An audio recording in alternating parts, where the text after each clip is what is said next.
Assalamualaikum warahmatullahi wabarakatuh. Salam Humas. Halo teman-teman yang Langsa, berjumpa lagi dalam program Humas Menyapa bersama saya Dipa. Pada hari ini sudah hadir bersama kita Bapak Marimbun MPD. Assalamualaikum Bapak. Waalaikumsalam warahmatullahi wabarakatuh. Sehat Bapak? Alhamdulillah sehat. Pak Marimbun ini adalah Kepala Laboratorium Konseling Syifaul Qulub. Nah, jadi mungkin banyak dari kita yang belum tahu Pak, misalnya lab konseling Syifaul Qulub ini apa, misalnya wadah seperti apa, fungsinya mungkin apa, dan lokasinya di mana gitu Pak. Mungkin kita pertama mau kenalan dulu sama lab konseling Syifaul Qulub. Nah, jadi mungkin Bapak bisa kasih tahu teman-teman apa sih lab konseling Syifaul Qulub itu. Baik, kalau lab konseling itu sebenarnya adalah tempat praktek mahasiswa di Prodi Bimbingan dan Konseling dengan mata-mata kuliah yang menuntut mereka untuk praktek seperti konseling individual, mata kuliah laboratorium konseling, mata kuliah mikro konseling, mata kuliah bimbingan kelompok, konseling kelompok, dan mata kuliah yang lain. Namun seluruh perkuliahan yang ada praktiknya ketika itu mengalami kendala di lokal itu dipraktekkan di lab konseling. Lab konseling membuka praktek dosen-dosen yang ingin melaksanakan praktek di lab konseling. Namun lab konseling kita bukan hanya berfungsi sampai di situ saja. Namun lab konseling kita bahkan kita gunakan sebagai wadah untuk melaksanakan konseling. Konseling yang dilakukan kepada mahasiswa, kepada masyarakat umum, siapapun boleh datang untuk melaksanakan konseling. Karena kita sebenarnya kalau di perguruan tinggi, lab konseling itu kan tempatnya untuk praktek. Selain tempat praktek, ada namanya di perguruan tinggi lain namanya UPBK, Unit Pelayanan Bimbingan dan Konseling. Biasanya perguruan tinggi di bawah naungan Kemenristek Dikti itu namanya UPBK. Seperti di UNP, di Semarang, di Malang, namanya Unit Pelayanan Bimbingan dan Konseling. Yang pelaksananya itu dosen-dosen yang mendapatkan gelar konselor ataupun yang nggak konselor, yang jadi sasarannya bisa mahasiswa, bisa dosen, bisa pegawai, bisa juga masyarakat umum. Siapapun yang membutuhkan pelayanan konseling bisa datang untuk memberikan atau bisa datang untuk konsultasi atau mendapatkan pelayanan bimbingan dan konseling. Dan kalau biasanya yang di bawah naungan Kemenak itu namanya biro konseling, seperti YAIN, UIN, sering dikenal dengan biro konseling. Biro konseling itu juga diperuntukkan untuk orang-orang yang ingin mendapatkan pelayanan konseling. Baik dia mahasiswa, baik dia dosen, baik dia pegawai, baik dia masyarakat umum, siapapun yang ingin mendapatkan pelayanan konseling boleh datang ke biro konseling. Karena kita di sini nggak memiliki ruang biro konseling, makanya di UPBK kita rangkup di sana. Selain lab konseling juga kita anggap itu sebagai biro konseling. Itu sudah berjalan beberapa lama. Kalau dulu itu kan ada mahasiswanya yang mahasiswa PIKM, Pusat Informasi Konseling Mahasiswa. Itu juga kita peruntukkan bagi mahasiswa yang ingin konseling sebaya. Kadang-kadang dia datang nengok dosen, istilahnya malu, apalagi jarak umur jauh. Mereka ingin kadang-kadang, karena kebanyakan remaja itu sukanya konseling yang sebaya. Makanya kita siapkan juga mahasiswa-mahasiswa, kita latih sampai mereka mahir untuk memberikan konseling teman sebaya. Itulah kita ketika kira-kira penjelasan terkait dengan lab konseling. Bukan hanya itu saja, selain dia tadi tempat praktek, dia memberikan pelayanan konseling, kita juga buka tuh tempat pelatihan. Makanya beberapa kali kita buka pelatihan seperti pelatihan parenting, pelatihan psikologi, beberapa hal yang ingin dibahas, pelatihan bimbingan kelompok, pelatihan konseling kelompok, dan berbentuk webinar, seminar ataupun workshop yang ada di lab konseling. Mungkin seperti itu. Berarti tadi nggak hanya cuman untuk konseling aja Pak ya, tapi yang pertama untuk praktek mahasiswa. Berarti ini Pak program studi bimbingan konseling Islam Pak ya, yang di bawah naungan FUAD, Fakultas Usuluddin dan Adab dan Dakwah. Jadi para mahasiswa wadah prakteknya itu di lab konseling Syifaul Qulub. Terus juga membuka konseling, layanan konseling untuk masyarakat umum selain warga kampus ya, selain warga kampus juga, berarti masyarakat umum boleh mendatangi lab konseling Syifaul Qulub untuk konsultasi masalah apapun lah itu kan. Terus yang terakhir tadi Pak, wadah bagi mahasiswa ya, mahasiswa sendiri untuk membantu mahasiswa lainnya, sesama mahasiswa tadi ya. Konseling teman sebaya namanya. Teman sebaya namanya. Berarti siapapun mahasiswa ini bisa bergabung untuk memberi konsultasi untuk teman-temannya yang lainnya. Oke, jadi banyak sekali ya kegiatan sebetulnya di Syifaul Qulub ini, nggak cuman kalau kita pikir mungkin cuma untuk konsultasi memberikan konseling aja, tapi enggak. Tapi mereka juga banyak kegiatan tadi Pak ya, ada pelatihan, workshop juga berkenaan dengan psikologi masalah konseling yang di bidangnya itu. Oke. Jadi Pak, lokasi ruangannya di mana nih Pak? Kalau lokasinya itu di lab terpadu. Biasanya kalau ingin masuk yang lebih mudah itu dari pasca sarjana. Samping pasca sarjana kan ada ruang yang pertama dapat. Ketika kita masuk, ruang yang pertama sebelah kanan itu adalah lab counseling. Itu setiap hari Pak bukanya atau? Setiap hari kerja. Setiap hari kerja, Senin sampai Jumat. Setiap di sana setiap hari ada jam hari kerja mulai jam 8 sampai dia jam 16.45 biasanya ada. Biasanya ada. Berarti ada petugasnya yang memang standby di situ Pak ya? Kalau petugas enggak. Karena gini, kita di lab counseling kan enggak ada sebenarnya, belum ada pertanggungjawaban hal yang seperti itu. Kita masih sesuai dengan moto Kemenak, ikhlas beramal. Karena selain kita dosen, kita juga selain di lab counseling kita juga punya pekerjaan lain seperti mengajar dan kegiatan tridharma perguruan tinggi yang lain. Begitu juga dengan yang mahasiswa, kan ada kegiatan. Tidak bisa dipastikan di sana selalu ada standby, tidak. Kalau dulu di awal memang selalu ada standby, karena anggota PIKM, Pusat Informasi Konseling Mahasiswa itu anggotanya ada 15 orang. Dulu setiap hari kita buat piket 2 orang. Setiap hari untuk kebersihan, untuk memberikan pelayanan, untuk pendaftaran selalu ada 2 orang yang standby. Itu mulai dibuka lab counseling sampai terjadi pandemi. Setelah pandemi, kita pandemi agak lama, makanya kita rubah seperti berbentuk webinar, dan kita waktu itu alihkan juga konseling tatap muka menjadi konseling online. Itu kemarin kita di SK-kan oleh Dekan Fuad. Kita memberikan pelayanan konseling online. Konselornya ada beberapa orang tuh, mulai dari Bapak Rizky Andana Pohan, MPD, Bapak Dedi Surya, MPSI, Ibu Sipa Fitria, MSc, Ibu Sabrida Ilyas, MED, ada juga Bu Uwan Halidaziah, MPD. Semua siap. Dan kita juga pampangkan nama-nama, kita berikan brosur, flyer. Di flyer ada nama, kemudian ada nomor telepon. Siapapun yang ingin melaksanakan konseling boleh langsung memilih nih dari beberapa orang nama yang sudah terdaftar, tinggal pilih, kontaknya ada, tinggal telepon, bisa melaksanakan konseling online. Karena pandemi, kita nggak boleh tatap muka. Setelah pandemi, kegiatan yang seperti itu, yang istilahnya piket standby itu nggak ada lagi.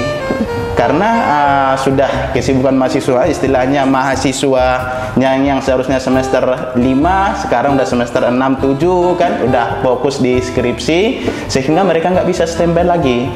Dan kita di sini yang awalnya kalau mekanisme masuk ke biro konseling, kita kan mulai umpama datang mahasiswa klien kita bagi kepada 3. Yang pertama adalah klien yang datang sendiri. Ketika dia datang sendiri, dia daftar ke petugas piket.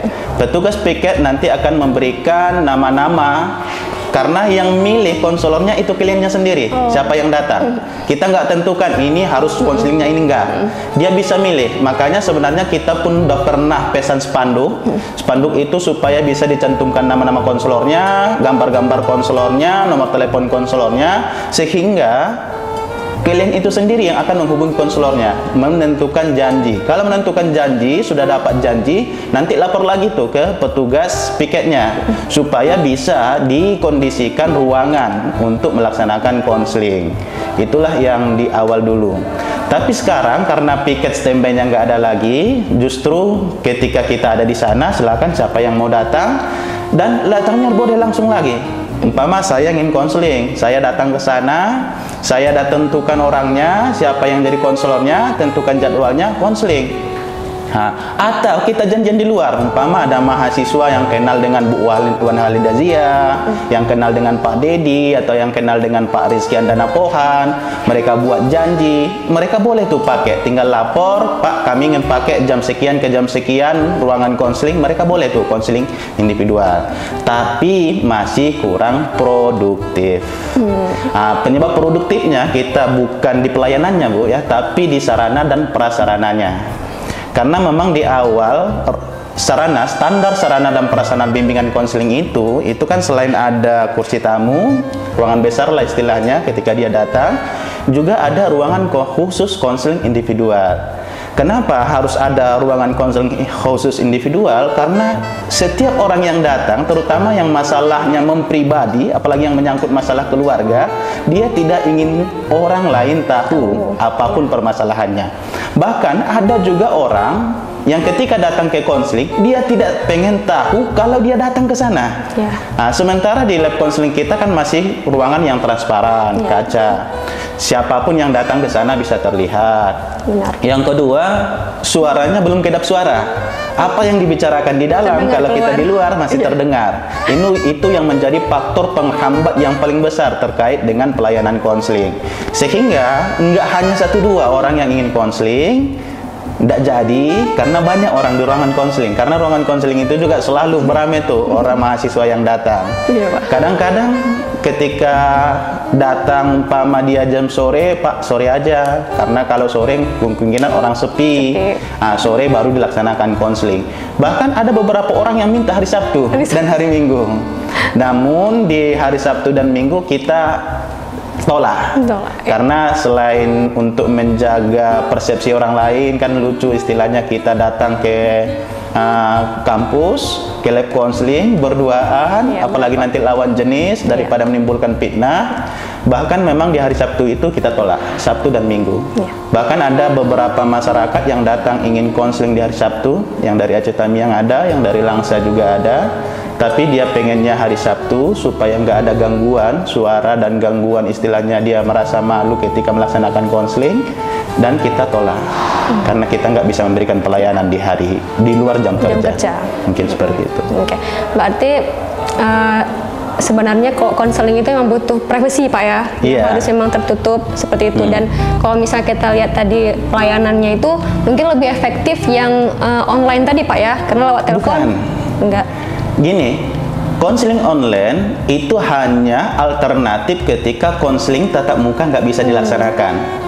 Apakah efektif konseling online? Enggak. Karena yang tatap muka itu jauh lebih efektif. Karena ketika kita konseling, kita juga yang kita dengarkan bukan hanya kata-kata, tapi 3M-nya berfungsi, mulai mendengar, memahami, merespon, ekspresi wajah itu sampai dia ke raut muka, mulai karena nanti kontradiktif antara perkataan dengan ekspresi wajah dan lain semua mau kita tengok. Dan ketika tatap muka itu banyak hal yang nggak bisa kita dapatkan ketika konseling online. Walaupun nanti konseling online itu sebagai alternatif karena nggak bisa tatap muka. Namun di tatap muka itu kan kendalanya di situ. Ketika mau datang gimana, orang rame, mau masuk transparan, orang terlihat, dan ketika konseling di sana suara masih terdengar di luar ribut, dan dia juga harus menahan suara di dalam karena takut terdengar privasinya. Karena yang biasanya di Indonesia, ini bukan hanya di Aceh ya, yang datang melaksanakan konseling itu ketika kita buat permasalahan nomor 1 sampai 10, kalau sampai 5 dia akan mau datang. Tapi dia mau datang itu ketika 5 sampai 10. Apabila masalah berat, masalah yang menyangkut keluarga, yang menyangkut diri pribadi, jasmaninya, waktu senggangnya, yang menyangkut masalah hubungan muda-mudinya, masalah perkawinannya, perjodohannya, yang masuk juga masalah ekonominya, masalah pelajarannya, itu banyak yang menyangkut masalah pribadi. Dan dia berharap masalah itu hanya diketahui oleh konselor. Sementara privasi itu kadang-kadang nggak terjamin. Karena di 12 asas bimbingan dan konseling, salah satu yang paling atas itu kerahasiaan. Kerahasiaan di sana, seorang konselor wajib menjaga, menyimpan, merahasiakan seluruh data atau keterangan klien. Jangankan dulu sesama konselor, istri di rumah, orang kawan akrab, sesama konselor, istilahnya tidak akan ada. Siapa yang bercerita saya simpan kunci mati. Itu rasa kami berdua, dan itu tidak, walaupun nanti umpama Pak Dana nanya tuh, nah kira apa persoalannya? Nggak bisa, karena itu kami sudah punya janji, kami sudah punya sumpah. Umpama saya Marimbun berjanji menjaga, menyimpan, merahasiakan seluruh data atau keterangan klien saya, data atau keterangan yang tidak layak diketahui orang lain. Mulai awal kuliah S1 kita sudah disumpah tuh. Sampai tamat disumpah, masuk S2 ditamat, sampai itu sudah tertanam tuh dalam diri kita. Apapun yang dibicarakan klien memang wajib dirahasiakan. Itu asas yang paling utama dari asas 12 asas yang ada dalam bimbingan dan konseling. Benar. Oke, berarti Pak, kalau misalnya tadi saya dengar, berarti kasus-kasus misalnya yang kasus pribadi itu, atau klien-klien yang memang dia tuh butuh konseling, minim ya Pak ya? Misalnya belum terbiasa ya untuk menemui konselor ya? Belum. Satu gini, salah satu kita, terutama di Aceh, masih minim pemahaman terhadap konseling. Kenapa minim? Karena terjadi miskonsepsi terhadap BK. Apa yang dia lihat BK di sekolah, di SMP-nya dulu, di SMA-nya dulu, itulah yang dia persepsikan terhadap BK. Makanya dia menganggap BK adalah tempat orang bermasalah, BK adalah polisinya sekolah, BK adalah tempat menghukum, BK adalah tempat disiplin. Kenapa? Yang dipertontonkan di sekolah itu. Bisa jadi karena tidak profesionalan BK, bisa jadi. Tapi yang paling banyak faktor, banyaknya guru BK yang tidak berlatar belakang BK. Sehingga banyak tugas pokok, bimbingan dan konseling yang nggak terlaksana di sekolah. Justru yang perginya adalah petugas disiplin, seperti menghukum orang yang merokok, menggunting rambut yang nakal, membuat upacara, memberikan hukuman piket dan lain sebagainya. Padahal itu nggak boleh loh di BK. Karena BK itu adalah sahabat siswa. Bagaimana dia akan mau bercerita tentang pribadinya sama saya kalau saya adalah orang yang dibencinya? Maksimal, walaupun kadang-kadang memang di sekolah, kepala sekolah sering tuh salah miskonsepsi terhadap BK, nyuruh guru BK memberikan tugas-tugas yang bukan tugasnya yang seharusnya. Karena kesalahan di sana, masuk ke perguruan tinggi pun itu sering terjadi. Ketika BK tempat bermasalah, BK. Makanya yang banyak datang konseling itu adalah mahasiswa BK-nya sendiri. Kenapa mahasiswa BK-nya setelah belajar mereka memahami tuh gimana yang sebenarnya atau hakikatnya bimbingan dan konseling. Ketika mereka udah tahu, mereka dengan mudah tuh datang untuk konseling. Kalau yang dari Prodirat enggak. Kenapa? Persepsi mereka terhadap BK sama dengan persepsi. Karena kita juga di orientasi pengenalan akademik kampus, kita nggak dikasih tuh kesempatan untuk mensosialisasikan gimana sih BK yang sebenarnya. Padahal kan sebanyak sih harusnya, umpama mahasiswa yang motivasinya menurun, mahasiswa yang bermasalah, mahasiswa yang istilahnya mengalami kendala, banyak hal yang bisa direkomendasikan ke BK. Atau seminimalnya mereka tuh bisa terpanggil ketika punya masalah, ada yang mengganggu pikirannya, ada yang mengganggu perasaannya, mengganggu aktivitasnya, atau mengganggu kegiatannya, yang hal itu berulang-ulang, kalau nggak diselesaikan itu istilahnya kurang produktif dalam sehari-harinya, seharusnya kan dia bisa datang ke BK. Tapi dia nggak tahu, makanya dia kadang-kadang curhat sama kawan, curhat kepada teman. Kadang-kadang setelah curhat bukan masalah selesai, tapi tambah rumit. Tambah rumitnya, jangan-jangan nanti diceritakan, jangan-jangan nanti siapa sudah tahu, jangan-jangan. Karena apa? Tradisi masyarakat kita, rahasia itu cuma di mulut. Makanya ini rahasia yang bilang-bilang ya. Oke. Nanti saya akan bilang ini rahasia ya, cuman kita berdua. Si Anu loh, Si Anu akan sampaikan rahasia loh, rahasia sampai satu masyarakat tahu. Rahasia itu bukan hanya ucapan, tapi urusan itu harus ditanamkan dari hati. Apapun yang disampaikan orang lain wajib kita rahasiakan. Kecuali kita di BK kadang-kadang kan ada studi kasus, ada memang beberapa yang kita ungkapkan. Tapi diungkapkan itu tidak menyebutkan nama dan tidak menyebutkan siapapun, tidak kena bisa prediksi siapa orangnya. Nah, kenapa itu kadang-kadang diungkapkan? Yang ketika kadang kasusnya bisa jadi pelajaran untuk orang banyak. Si A, si B, si C, di D itu ketika kasusnya itu sebagai bahan yang disampaikan kepada orang lain, itu menjadi bahan pelajaran. Yang hal yang seperti itu pun kita harus mendapat persetujuan dari klien. Gimana nih, ini apamu, masalahmu sangat menarik. Ini kalau orang tahu gimana cara solusinya. Kalau ini diceritakan, syarat tadi harus persetujuan klien. Kalau kliennya mau, kita tetap identitasnya kita hilangkan, tempatnya kita hilangkan, orangnya nggak tahu. Makanya ada di konseling itu ada kasus 1, kasus 2, kasus 3, kebanyakan kan kisah nyata. Kisah nyata ya? Yang dirahasiakan orang dan tempatnya. Berarti itu sebagai pembelajaran untuk selanjutnya Pak ya? Iya, itu pun kalau ada persetujuan tadi, kuncinya di sana. Iya, harus minta persetujuan dulu Pak ya? Iya. Pak, berarti tadi kalau misalnya konseling kan tadi kan kasus-kasus di masyarakat yang memang salah persepsi kayak gitu mungkin ya. Saya mau tahu Shifa'ul Qulub ada usaha untuk sosialisasi nggak Pak? Misalnya untuk setidaknya ya masyarakat tahulah BK ini seperti fungsi aslinya itu seperti apa gitu Pak. Setiap kegiatan kita sebenarnya kita sedang mensosialisasikan. Di Prodi BKI kan kita kenal dengan satu kegiatan yang rutinitas setiap tahun dilaksanakan, namanya Bakti Konseling Masyarakat. Gimana kita ketika memang BK itu belum dikenal, tugas utama kita justru yang pertama memasyarakatkan bimbingan dan konseling. Ketika juga sering sampai sekolah, kita sekolah A, sekolah B, sekolah C, baik di Aceh Timur, di Langsa ataupun Aceh Tamiang, kita pun dalam rangka mensosialisasikan BK. Bahkan kita pun di BK kadang-kadang diikutkan tuh.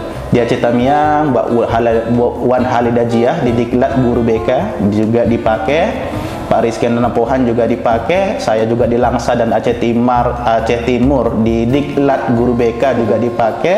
Kita juga tetap mensosialisasikan BK, bagaimana BK yang seharusnya. Sehingga di grup pun kita tuh aktif tuh untuk menjelaskan tentang BK. Siapapun istilahnya, walaupun bukan hanya mahasiswa ya, bukan hanya murid, bahkan guru BK yang kadang-kadang butuh penjelasan lebih jelas terkait dengan gimana BK tuh, kita tetap berikan penjelasan tentang BK yang sebenarnya itu. Baik, Pak. Oke, kita beralih ke topik mental health nih Pak, mental health ya, kesehatan mental.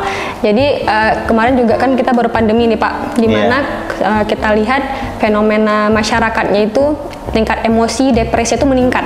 Nah gitu kan, jadi sejak pandemi istilah mental health itu di mana-mana jadi kata kunci Pak, di pencarian sosial media, di internet segala macam. Nah kita mau tahu gimana pandangan Shifa'ul Qulub tentang mental health ini Pak, misalnya apa sih sebetulnya yang disebut mental health itu menurut Shifa'ul Qulub itu apa, dan bagaimana penyelesaian untuk mental health ini gitu Pak. Mental health itu kan kalau bahasa Indonesianya adalah kesehatan mental. Kesehatan mental itu sangat banyak definisi dari ahli. Beda ahli nanti beda definisi. Tapi kita biar sama pandangan, kita ambil aja kesehatan mental menurut WHO. Kalau kita lihat kesehatan mental menurut WHO, itu adalah kondisi yang ada dalam diri kita. Itu ketika ada 4 aspek. Yang pertama, ketika seseorang itu bisa memahami potensi yang ada dalam dirinya. Yang kedua, dia bisa mengatasi stres, depresi yang menghantuinya. Yang ketiga, ketika dia bisa bekerja produktif. Kalau dia mahasiswa, dia bisa datang kuliah, bisa mengerjakan tugas, bisa konsultasi dengan dosen, bisa berkomunikasi dengan baik, pulang. Itu yang ketiga. Yang keempat, ketika dia bermanfaat kepada komunitasnya. Komunitas di sini kita buat yang paling kecil di keluarganya, di masyarakatnya, di golongannya. Itulah yang dikatakan dengan kesehatan mental. Makanya orang yang kadang-kadang yang sehat mental, saya kadang-kadang memang kurang suka mengistilahkan kurang sehat mental ya.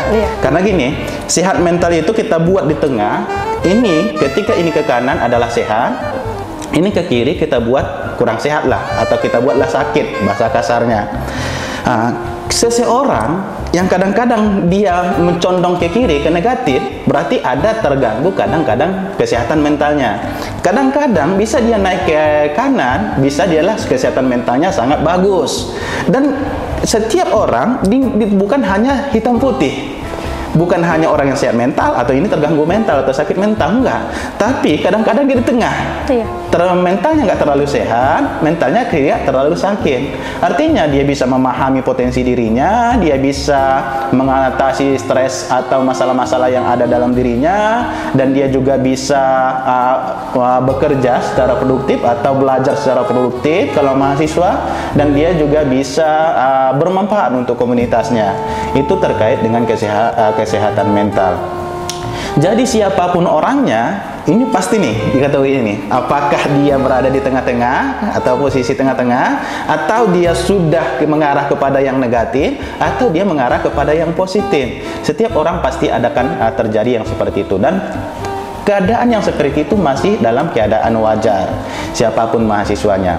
Kadang-kadang memang kesehatan mental itu terganggu, itu bisa jadi karena ada, kalau kita buatlah berasal dari masalah itu kan sesuatu yang mengganggu pikiran, mengganggu perasaan, mengganggu aktivitas, mengganggu kemauan, sehingga setiap hari ada aktivitas-aktivitasnya yang nggak berjalan sesuai dengan yang bagaimana yang seharusnya.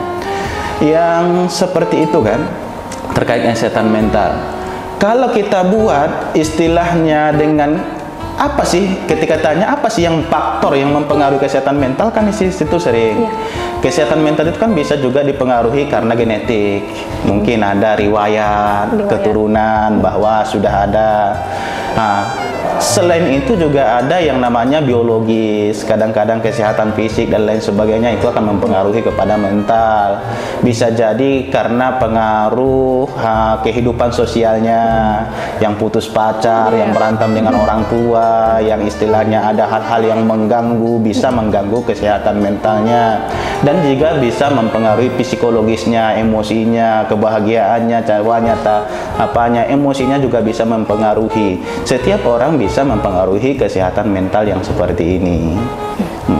Makanya kita di konseling, salah satu tujuan BK itu selain dia pemahaman diri, bisa memahami bakat, minat dan lain sebagainya, kemudian dia juga bisa istilahnya mengatasi masalahnya, baik masalah yang mengangkut pribadi, sosial, belajar dan karir, atau dia bisa mengembangkan potensi yang dia miliki, karena dia sudah pasti setiap orang punya potensi, sekarang dia mempunyai mengembangkan.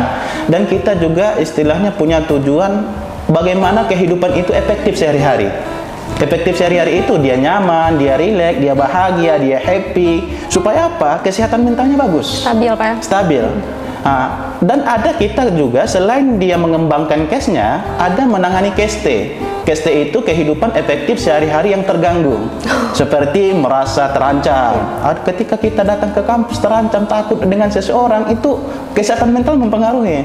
Merasa terancam, merasa ternoda, merasa teraniaya, merasa terbuli, merasa tertindas, merasa ini, itulah yang akan kita tangani. Sehingga memang konseling itu pun gimana kita mengarah supaya setiap orang kesehatan mentalnya bisa dengan baik dan positif. Mungkin seperti itu. Berarti Pak, kalau misalnya ada nih mahasiswa kita atau warga kampus yang mengalami gejala-gejala atau indikasi mereka tuh ada problem kesehatan mental, apa yang harus dilakukan sama mereka nih Pak? Mungkin berbagi tips apa mungkin? Kesehatan mental dalam tingkatan apa ini yang pertama nih? Karena kesehatan mental semasih diumpama kecemasan yang berlebihan. Masih dia itu kan ada tahapnya, apakah dalam sangat tinggi, sedang atau rendah. Kalau yang masih rendah itu belum menyangkut kepada klinis, kita buat umpama kecemasan. Selain kecemasan ada namanya bipolar, ada juga yang namanya istilahnya kesehatan mental, bipolar, kecemasan, kemudian kekhawatiran dan lain sebagainya. Itu kita tengok tingkatannya. Kalau masih tingkatan wajar dan batas-batas yang normal, umpama saya cemas ketika ada masalah, kecemasan itu kan akan habis secara dengan bergulirnya waktu. Oh, iya. Namun ketika kecemasan itu berlanjut berhari-hari sampai pula aktivitasnya sehari-hari terganggu, dia nggak bisa rileks, mudah lelah, keringatan, dia nggak merasa nyaman, kegiatan-kegiatannya, kuliahnya terbengkalai, itu kita tengok tingkatan. Apabila dia menyangkut klinis, itu sudah ranahnya psikologi klinis. Kita dalam batas yang wajar, dalam hal yang wajar. Makanya ketika dia hanya ringan, silakan boleh datangi konselor, nggak ada masalah, boleh datangi psikolog. Itu yang tingkatan itu. Tapi kalau sudah tingkatan tinggi, seperti bipolar tadi, ada beberapa istilahnya terindikasi dia sudah sangat istilahnya sudah tingkat tinggi, itu kan ada psikolog klinis, ada juga yang namanya psikiater. Walaupun orang Indonesia agak sulit tuh menemui dengan hal seperti ini karena pandangannya negatif ketika mereka menemui hal yang seperti ini. Jadi intinya ketika umpama ada kesehatan mental yang terganggu, kalau dia masih dalam tahap wajar, normal dan lain sebagainya, nggak masalah, silahkan datang temui psikologi, konselor atau psikologi atau konselor, mungkin seperti atau teman sebaya yang tadi Pak ya? Ya, konselor teman sebaya juga ada. Iya, benar. Karena biasanya yang di konseling dia lebih banyak menangani masalah-masalah dalam batas wajar, normal. Seperti masalah diri pribadi, pasti setiap orang pasti akan alami yang mengganggu pikirannya, mengganggu perasaannya, mengganggu aktivitasnya atau mengganggu kegiatannya. Atau masalah jasmani dan kesehatan.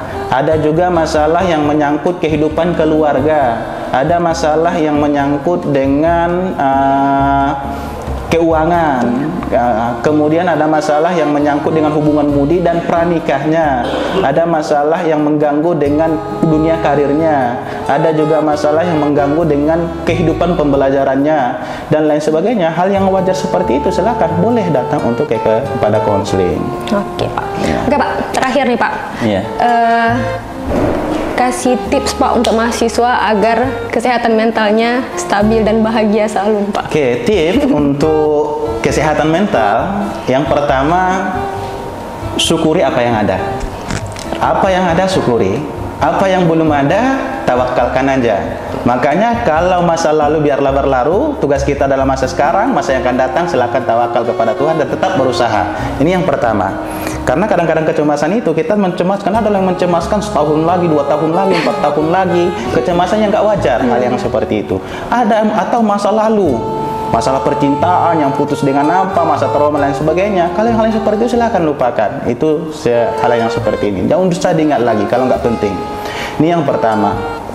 Yang kedua, kita tuh harus produktif, kegiatan-kegiatan itu harus produktif, jangan menyendiri. Jangan ada ketika kita harus produktif, berbaur dengan orang lain, bersosial. Bagi yang mahasiswa yang ingin berorganisasi, silakan berorganisasi. Yang ingin kegiatan perkuliahan, silahkan berorganisasikan. Apa yang ada dalam pikiran, perasaan, sampaikan aja. Jauh usah dipendam, tidak usah dipendam-pendam. Yang bisa menjadi kadang-kadang kesehatan kita terganggu. Yang ketiga, tips yang ketiga bahwa apa yang terasa, kadang-kadang kan ada tadi yang terasa, yang mengganggu betul, sampaikan saja. Siapa yang kita percaya, mau curhat sama orang tua silahkan, mau curhat dengan saudara silahkan, mau curhat dengan teman silahkan, sampaikan saja. Karena apa? Ketika kita mengalami tekanan, itu ketika disampaikan ada solusi, itu luas ya? Daripada kita pendam sendiri. Seminimalnya tips yang ingin saya sampaikan, silakan sampaikan pada diri sendiri. Mau sampaikan cermin, saya begini, sampaikan, ungkapkan saja. Itu lebih meluapkan emosi yang ada dalam diri kita. Itu yang ketiga. Yang keempat, itu olahraga. Olahraga itu juga sangat terkait dengan kesehatan mental. Karena ketika kita olahraga, hormon-hormon itu keluar. keluar. Kemudian di pola makan juga istirahat secukupnya. Mungkin itu saja. Berarti bagaimanapun kesehatan mental juga berpengaruh pada kesehatan jasmani Pak ya. Iya. Itu akan meningkatkan kesehatan rohaninya. Pasti. Seperti itu. Iya. Oke Bapak, terima kasih banyak atas waktunya. Oke. Bagi adik-adik yang mau berkunjung, kalau misalnya nggak mau konseling, mau lihat-lihat ruangan juga boleh ya, ketemu teman-teman, cari teman untuk siapa tahu nanti setelah ada teman dari teman-teman dari BKI jadi punya teman untuk curhat juga Pak ya di rumah. Misalnya nggak khusus harus formal seperti konseling seperti itu. Oke, baiklah teman-teman sekalian, kita sudah selesai pada Humas Menyapa kali ini. Jangan lupa nonton Humas Menyapa di YouTube YIN Langsa setiap hari Jumat. Assalamualaikum warahmatullahi wabarakatuh. Waalaikumsalam warahmatullahi wabarakatuh.